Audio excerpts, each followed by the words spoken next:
બનાસકાંઠા જિલ્લામાં જમાઈ જમ બન્યાની ઘટના સામે આવી છે। ખુદ જમાઈએ જ સગી સાસુનું ઢીમ ઢાળી દીધું અને તે બાદ આખી ઘટના પર પડદો પાડવા સાસુની બોડી ખાડો ખોદી જમીનમાં દાટી દીધી। પરંતુ ગુજરાતીમાં કહેવત છે કે પાપ છાપરે ચડીને પોકારે છે। આખરે આ ઘટનામાં પણ એવું જ થયું। કાંકરેજના બુકોલી ગામે રહેતા નારાયણ સગરામભાઈ રાવળના લગ્ન પાટણ જિલ્લાના સરસ્વતી તાલુકાના મુના ગામે રહેતા માલીબેન રાવળની દીકરી ચેતનાબેન સાથે થયા હતા। જોકે થોડા દિવસો અગાઉ ચેતનાબેન તેમના પિયર રહેવા ગયા હતા, ત્યારે 15 સપ્ટેમ્બરે નારાયણ પણ તેમની પત્નીના પિયરે પહોંચી ગયો અને તેના મોટા ભાઈના સગપણને નામે તેના સાસુ માલીબેન રાવળને બુકોલી ગામે લઈ આવ્યો।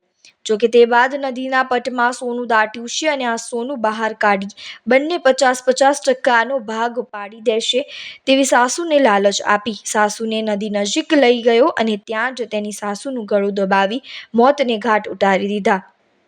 તે બાદ તેમના મૃતદેહને ખાડામાં દાટી દીધો અને ખાડો પૂરી દીધો। જોકે સમગ્ર ઘટના પર પડદો પાડવા બીજે દિવસે નારાયણ પહોંચી ગયો તેની સાસરીમાં અને સાસરીના લોકોને કહ્યું કે સાસુ કેમ્પમાં રસોઈ બનાવવા ગયા છે। જોકે દિવસો વીત્યા પરંતુ તે બાદ પણ માલીબેન રાવળની કોઈ ભાળ ન મળતા પરિવારને શક ગયો અને પરિવાર પાટણના વાગડોદ પોલીસ મથકે પહોંચ્યો। વાગડોદ પોલીસ મથકે સમગ્ર ઘટનાની વાત કરી તો પોલીસે તપાસ શરૂ કરી અને પોલીસ તપાસ કરતી પહોંચી ગઈ બુકોલી ગામે। બુકોલી ગામના જમાઈ નારાયણને પોલીસે દબોચી લીધો અને તેની પૂછપરછ કરી તો નારાયણે જ તેના સાસુની હત્યા કર્યાનું કબૂલી લીધું। જોકે વાગડોદ પોલીસે શિહોરી પોલીસને સાથે રાખી ઘટના સ્થળે પહોંચી તપાસ કરી તો જમાઈ નારાયણ તેના સાસુ માલીબહેનનું ગળું દાબી તેમને મોતને ઘાટ ઉતારી તેમનો મૃતદેહ તો ખાડામાં દાટી દીધો, પરંતુ તેમના શરીર પર રહેલા દાગીના કાઢી લઈ દાગીના અલગ અલગ જગ્યાએ સંતાડી દીધા હોવાનું સામે આવ્યું છે। જોકે પોલીસે માલીબેન રાવળની હત્યા કરવા મામલે તેમના જમાઈ નારાયણની અટકાયત કરી લીધી, પરંતુ નારાયણએ તેના સાસુની હત્યા શું કારણોસર કરી તે પોલીસ હજુ સુધી કડી શોધી નથી શકી। શું નારાયણને તેની સાસુથી કોઈ મન દુઃખ હતું કે પછી તેના સાસુના શરીર પર પહેરેલા દાગીના એ નારાયણ લલચાવ્યો અને સાસુને મોતને ઘાટ ઉતારી દીધા। જોકે અત્યારે તો પોલીસ હત્યારા નારાયણને જેલના સળિયા પાછળ ધકેલી દીધો છે। બોલો, મારું નામ છે અરવિંદભાઈ રવાભાઈ રાવળ, ગામ મુના, તાલુકો સરસ્વતી, જિલ્લો પાટણ। હું હાલમાં રહું છું રાણપુર વચલાવાસ। અને આ જાણ એવી છે કે આ જમાઈ સાથે ઘરેથી જમાઈ ઘરે આવ્યા અને જમાઈ એવું કીધું કે આપણે ભાઈસન હગું જોવા જવું છે, એટલે એમના હાહુને હંગાત લઈ અને ભાઈસન હગું જોવા માટે નીકળેલા। 1 કલાક બાદ એમનો ફોન આવેલો કે ઘરે કે મારે હાહુ જે છે રસોડામાં કેમ્પમાં અંબાજીના જે કેમ્પ છે ને એ કેમ્પમાં જ્યાં છે કોમ કરવા માટે ઇકો ગાડી હતી અને 3 બહેરા હતા અને એમના હંગાથી જ્યાં છે એવું કહી અને કલાક 1.5 કલાક પછી જમાઈ ઘરે પરત પાછા મુના આવેલા। પછી એ રાત નાઈટ રોકાણા મુના, સવાર વહેલા ઘરે ગયા। પછી રાતે બીજી નાઈટે વળી 1 વાગે પાછા મુના આવ્યા। એટલે એવું કીધું અમારા ભાને અમને કે ભાઈ તમારી છોકરીને મારા હંગાત મોકલો। એટલે હવે અમારો જે ભાઈ છે ને એવું કીધું કે ભાઈ અત્યારે ના હોય, સવાર વહેલા તમારો હંગાત મોકલી દેવું। સવાર વહેલા જમાઈ હંગાતથી છોકરીને મોકલેલી છે। બુકોલી આવેલા, બુકોલીથી પછી 2 દિવસ પછી એવું થયું કે ભાઈ હજી ડોશીમાની કોઈ ભાળ મળતી નહીં, એટલે પછી પાછા મુના આવેલા। પછી 1 દિવસ ગયો, 4 દિવસ વધી ગયા, પૂનમ આવી ગઈ પણ કોઈ કેમ્પમાં અમે તપાસ કરી તો કેમ્પ કોઈ હતા નહીં અંબાજીના, કેમ કે પૂનમ આવી ગઈ એટલે કેમ્પ તો બધા છૂટી ગયા। પછી અમે પોલીસ સ્ટેશનમાં અમારા પરિવારવાળાને વાગડોદ પોલીસ સ્ટેશનમાં અરજી કરેલી। અરજી કર્યા બાદ 1-2 દિવસ અમે અંબાજી દોતા બધી જગ્યાએ ફર્યા પણ કોઈ ભાળ ન મળતા અમે નક્કી કર્યું કે આપણે હવાનું પાકું કરવું છે, FIR ફડાવીએ। પછી વાગડોદ FIR ફરાવવા અમે જવા માટે તૈયારી માથે હતા, કોને 10 મિનિટમાં નીકળવાનું હતું અને જમી ઘરેથી ગુડકા કે પડીનું મોહલું કરી અને ઘરેથી નાહી છૂટ્યો। એના પાછળ અમે ગોત્યો પણ કોઈ મળેલ નહીં। પછી રાતે અમે વાગડોદ પોલીસ સ્ટેશન ગયા।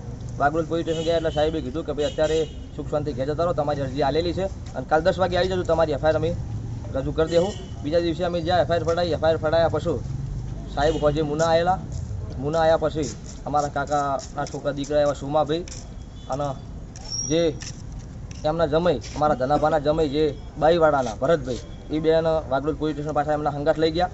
હંગાત લઈ ગયા પછી અમે વાગડોદ પોલીસ સ્ટેશન પાછા ગયા કે ભાઈ અમને શું કારણે લાયા છો?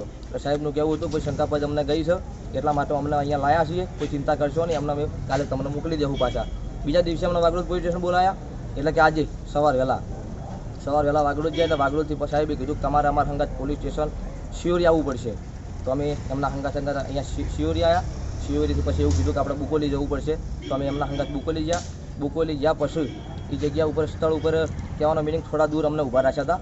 જે સ્ટાફ હતો એ તો આગળ જો. પછી અહીંયાથી રિટર્ન પાછા અમે શિયોરી આવેલા. શિયોરી આવ્યા પછી અમને સાહેબે વાત કરી કે ડેડ બોડી જે જગ્યાએ અમને મારીને જે દાટી નાખ્યા છે એ ડેડ બોડી અમને બતાવી છે અમને. અને ડેડ બોડી આજ પહોંચે તમને આપણે પીએમ હસ્તે ખસેડશું. પછી પાછા શિયોરી આવ્યા. શિયોરીથી પાછા અમે તો આગળ ગયા બુકોલી ચાલો અમને ડેડ બોડી અહીંયા અમે શું કહેવાય રેફરલ હોસ્પિટલ સમગ્ર આરોગ્ય કેન્દ્ર શિયોરી.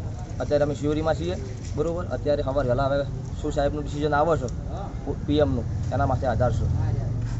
તારીખ 23/9/2024 રોજ સિહોરી પોલીસ સ્ટેશન ખાતે ફરિયાદી ધનાભાઈ કાળુભાઈ જાતે રાવળ ના હોય પોતાની પત્નીના માલીબેન ધનાભાઈ રાવળના મૃત્યુ અંગે ફરિયાદ આપેલી. જે ફરિયાદ બાબતે તપાસ કરતા આ કામના આરોપી નારાયણભાઈ રાવળ ના હોય ફરિયાદી જે તેઓના જમાઈ થતા હોય જેની તપાસ કરેલ.